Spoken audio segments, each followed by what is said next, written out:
Oke guys, balik lagi sama gue ya karena data gak bisa bohong ya. Oke, hari ini tuh eh, Sabtu 16 Maret 2024 IHSG hari ini dalam posisi kemarin ya turun nggak masalah ya.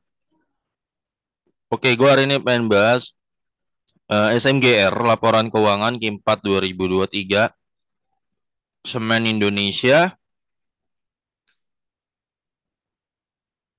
grafiknya gimana sih, Full? Agak menurun ya dari sini 5 tahun terakhir cenderung turun. Dia pemegang sahamnya majority dipegang oleh ada 6 miliar, pemerintah 51% ya, masyarakat 49%. Jadi ini BUMN. Oke, kita cek dulu deh dividen historinya SMGR ya, untuk memastikan. Ingat ya guys, perusahaan sebagus apapun tuh lo harus cek harganya worth it nggak?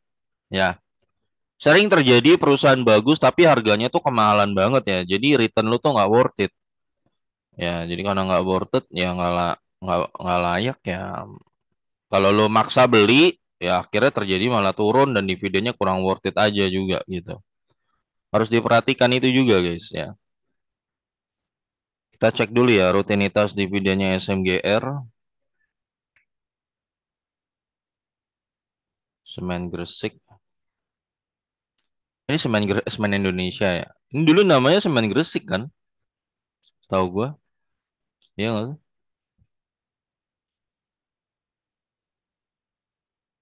Dia dari tahun udah lama ya.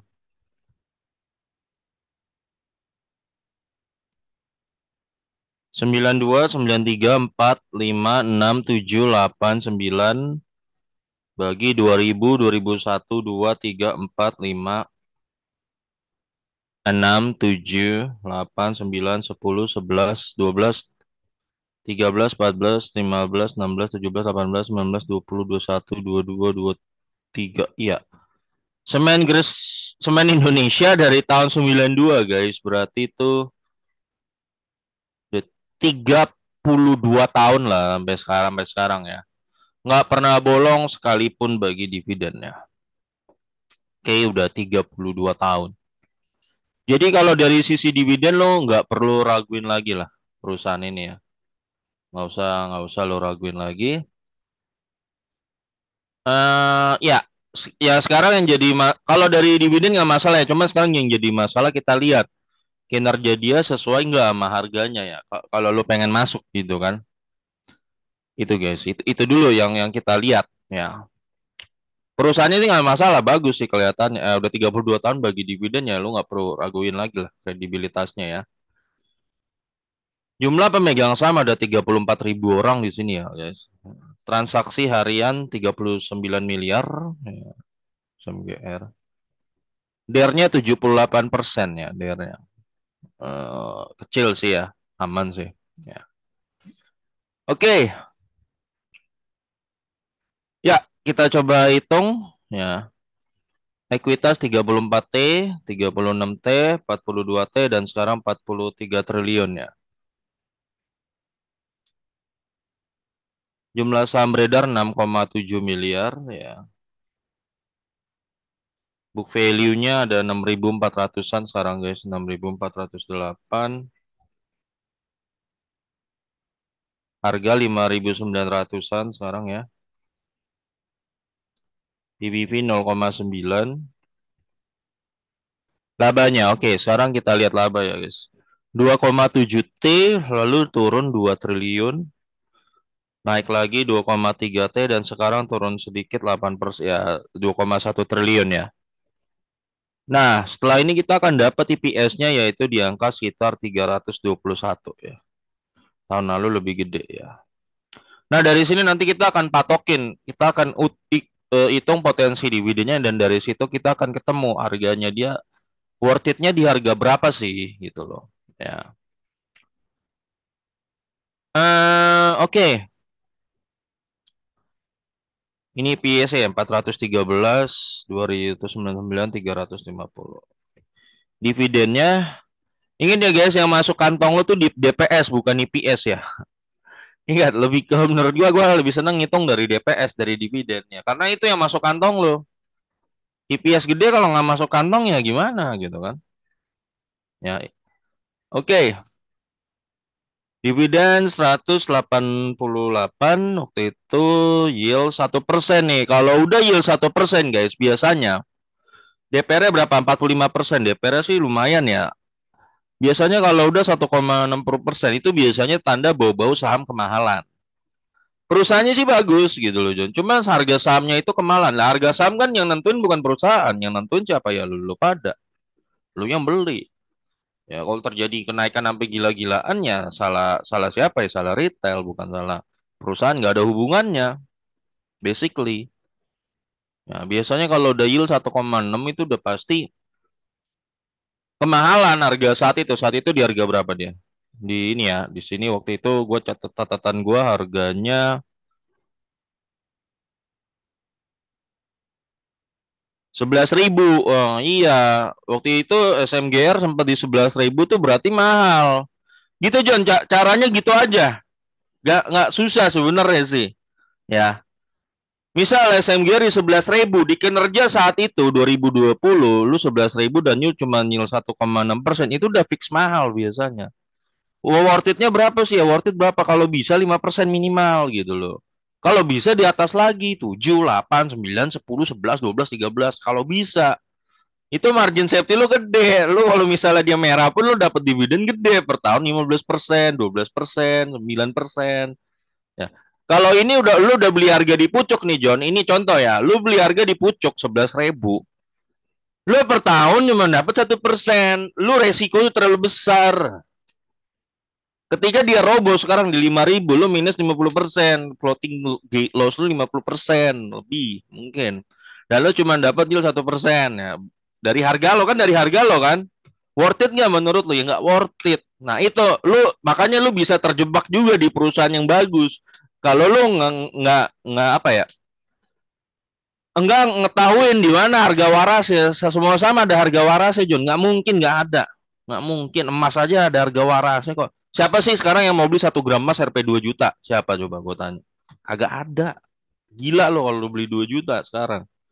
Ya harganya berapa? 1,2 ya sekarang ya. Udah 1,2 lah itu harga waras ya ring-ring segitu ya mungkin ada yang jual 1,150 atau 1,8 atau 1,2 atau 1,210.000 ya gitu gitulah ring-ringnya ada range gitu.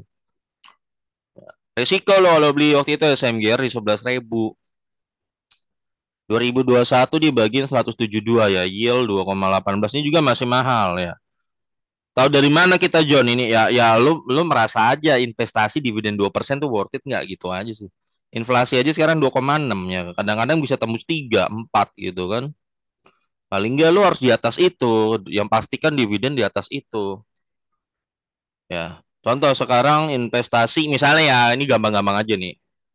Inflasi 2,7% ya anggaplah kita genapkan 3% inflasi nasional gitu kan.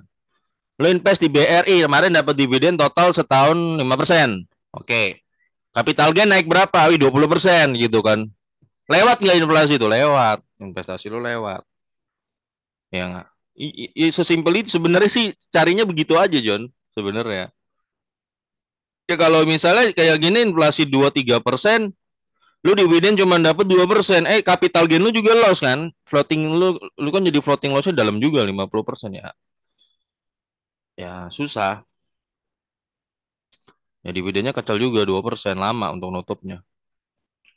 Oke, 2002, 22. Ya makanya grafiknya SMG agak turun ya. 245 nih. So ya, yield 3,5 ya masih agak mahal dikit. Nah, dia udah mulai 70% nih dia PR-nya nih ya. Tahun ini ya, tahun ini ya John kira-kira dia akan bagi ya anggaplah kita asumsikan dia bagi 70% lagi. Ya, 321 ya kali 70%. Tahun ini kira-kira bagi 224. Kira-kira ya 224 ini pun kalau dia bagi 70%. Tahun ini di harga sekarang lo dapet yield 3,8 ya. Lumayan tapi masih agak mahal kalau menurut gua ya. Masih agak mahal ya. Nah, dari sini kita sekarang bisa nemu nih harga yang pantasnya dia berapa gitu loh. Nah, harga pantasnya dia. Kalau dari IPS lu kali 10 aja nih. IPS ya 321. Ini angka ini mencegah lu nyangkut nyangkut di perusahaan yang meskipun bagus ya. Ya, 3 3 2 10 3 3 2 1 kan berarti kali 10 aja. Kalau dari IPS ini barang di atas 3.200 mahal. Berarti ini 5.800 sebenarnya mahal kan? Ya. Kalau dari dividen tadi 22 berapa?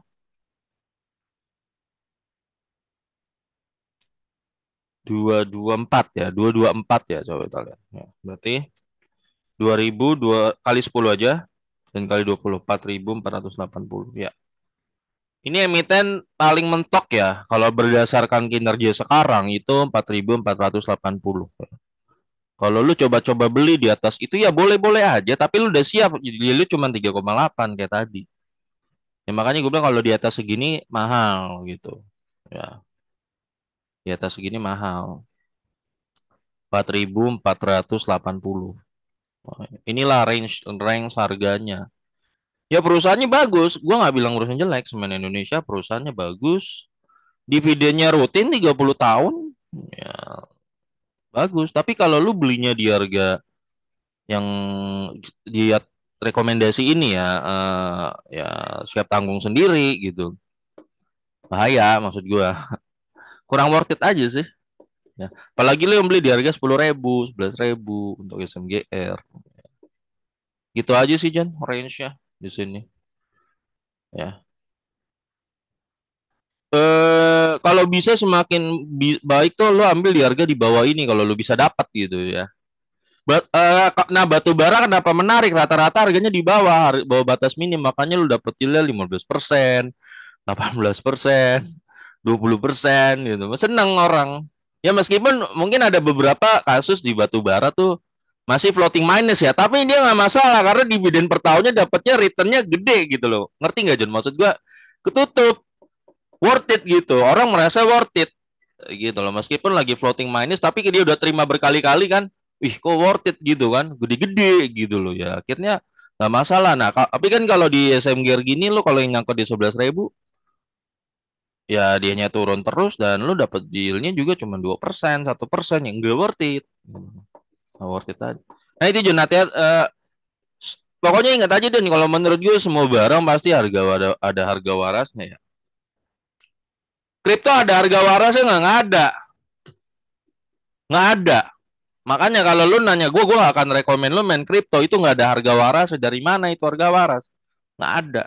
Kayak ngitungnya gimana? Nggak ada.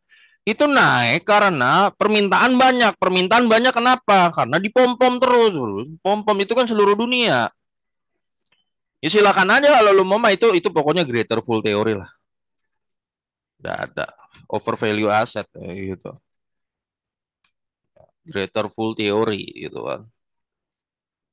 Ya orang pada bondong-bondong masuk ya silakan aja. Sekarang kan udah mulai turun tuh 5 hari. Ya itu namanya bubble di Greater Food Theory ya guys, guys ya. Itu pasti roboh. Nggak mungkin nggak makan korban karena itu zero sum game. Nggak mungkin nggak makan korban. Ya tinggal tunggu aja tuh. Ada yang cuan, ada yang korban udah tinggal tunggu. Sekarang kan lagi heboh kan naik naik naik naik naik kan. Tinggal tunggu korban. Nanti pas udah jatuh itu korban orang cut loss banyak nanti. Sama terulang udah biasa itu mah. Ya. Nah itu jadi kalau ditanya kripto ada nggak harga ini nggak ada. Nggak ada gue gimana ngitungnya nggak ada ngapain if something is too unpredictable forget it ya kata Warren Buffett kalau sesuatu terlalu nggak bisa diprediksi forget it aja itu aja nggak usah dilihat-lihat. Nah itu lagi balik lagi video gue sebelumnya IQ lah, kecerdasan emosional gitu kan. Kalau orang ya makin dia tinggi di situ dia makin bisa baca begitu begitu ya nggak FOMO. Tapi kalau orang yang IQ-nya memang rendah, maaf ya memang rendah di bawah gitu ya, Dia gampang impulsif gitu loh, impulsif. Orang FOMO dia ikut main gorengan itu ikut naik, dia ikut langsung kan.